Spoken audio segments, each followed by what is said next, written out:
On le voit partout en ce moment. Des sérums de luxe aux poudres vendus sur Internet, il y a une molécule qui fait énormément de bruit, avec une promesse quasi miraculeuse, le rajeunissement. Son petit nom, c'est le GHK-SU, un peptide de cuivre qui est devenu la star incontestée dans la quête de la jeunesse éternelle. C'est un miracle. Voilà ce qu'on peut lire. C'est le genre de témoignage choc qui revient sans cesse. Et ce n'est pas un cas isolé, loin de là. Beaucoup de gens parlent de changements spectaculaires, de bénéfices tellement incroyables que forcément, on se demande si ce n'est pas un peu trop beau pour être vrai. Alors, qu'en est-il vraiment? Bon alors, regardons d'un peu plus près ce qu'on nous promet. Et tenez-vous bien, la liste est longue. On parle d'un soulagement rapide de la douleur, d'un effet anti-âge carrément spectaculaire, d'une cicatrisation qui s'accélère, de rides qui s'estompent et même d'une nouvelle jeunesse pour les cheveux. Bref, c'est la liste qu'on voit partout. On a l'impression d'avoir affaire à un ingrédient à tout faire. Face à un tel engouement, la question s'impose, non? Est-ce qu'on est face à une découverte révolutionnaire sortie du labo hier? Ou est-ce que l'histoire de ce composé est un peu plus ancienne et complexe qu'on ne le pense? Pour le savoir, il va falloir faire un petit voyage dans le temps. Et attention, quand je dis un voyage dans le temps, on ne parle pas d'il y a quelques années. On remonte carrément un demi-siècle en arrière, parce que ce prétendu miracle moderne, eh bien en fait, il n'a rien de nouveau. Son histoire commence dans les années 70, dans un laboratoire et presque par accident. Tout commence en 1973. Un biochimiste, le docteur Loren Picard, isole une molécule dans le sang humain qui a un effet stupéfiant. Il se rend compte qu'elle force de vieilles cellules du foie à se comporter exactement comme des cellules jeunes. C'est fou. Dans les décennies qui suivent, la recherche confirme ses incroyables pouvoirs sur la cicatrisation. Puis, dans les années 2000, l'industrie cosmétique saute dessus, évidemment.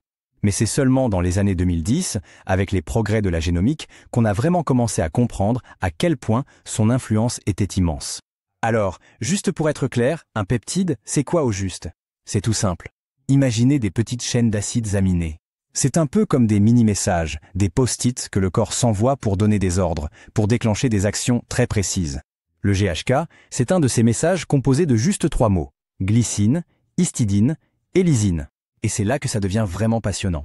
Ce petit peptide GHK, il a une particularité, il est littéralement aimanté par le cuivre. Il a une affinité incroyable pour les ions de cuivre qui se baladent dans notre corps. Il va les capter, se lier à eux et former ce fameux complexe, le GHK-SU. C'est ce duo, cette combinaison unique, qui est à l'origine de tous les bienfaits dont on parle. Bon, la question qu'on se pose tous, pourquoi en vieillissant, notre corps récupère moins bien? Eh bien, une partie de la réponse est juste là, sous nos yeux. À 20 ans, notre plasma sanguin est plein de GHK, environ 200 nanogrammes par millilitre. Mais à 60 ans, aïe, ça s'effondre. On tombe à 80. C'est une chute de plus de 60%. Et les chercheurs sont formels, ce déclin est directement lié à la baisse de notre capacité à nous régénérer. Ce qui nous amène à la question clé. Comment ça marche concrètement? Le mot qu'il faut retenir, c'est remodelage. Attention, on ne parle pas juste de mettre une rustine sur un bobo. On parle de réorganiser, de restructurer et même de réinitialiser nos tissus pour qu'ils retrouvent un état plus jeune. Et l'étendue de son action est juste impressionnante. Le GHK-SU, c'est un peu le chef d'orchestre. Il agit sur au moins 4 grands fronts. Le rajeunissement de la peau, bien sûr, mais aussi la cicatrisation, la prévention des maladies dégénératives, et chose assez fascinante, il a même des propriétés anti-cancer parce qu'il sait comment calmer les gènes liés à la propagation des tumeurs. Et voilà sans doute le point le plus dingue. Des études récentes ont montré que le GHK-SU ne se contente pas d'agir sur un ou 2 mécanismes. Non. Il est capable de moduler, de discuter avec plus de 4000 de nos gènes pour les ramener vers un état de fonctionnement plus jeune, plus sain. C'est cette capacité à faire une sorte de remise à zéro de notre génome qui explique pourquoi ces effets sont si variés et si profonds.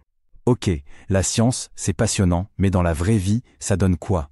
On va maintenant examiner les preuves qui se cachent derrière les promesses les plus courantes.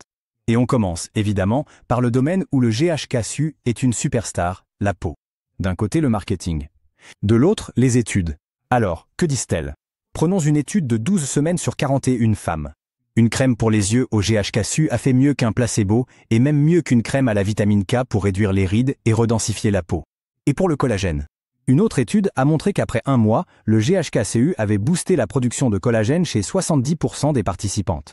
La fameuse vitamine C n'a réussi à le faire que pour 50%.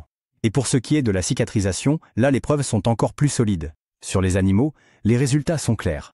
Ça accélère la guérison, ça stimule la création de nouveaux vaisseaux sanguins, ça protège la zone blessée. Mais le plus bluffant, c'est une étude sur des humains qui souffraient d'ulcères diabétiques. On sait que c'est une vraie plaie, très difficile à soigner. Eh bien, avec un simple gel de GHK, le taux de guérison a été multiplié par 3. C'est énorme.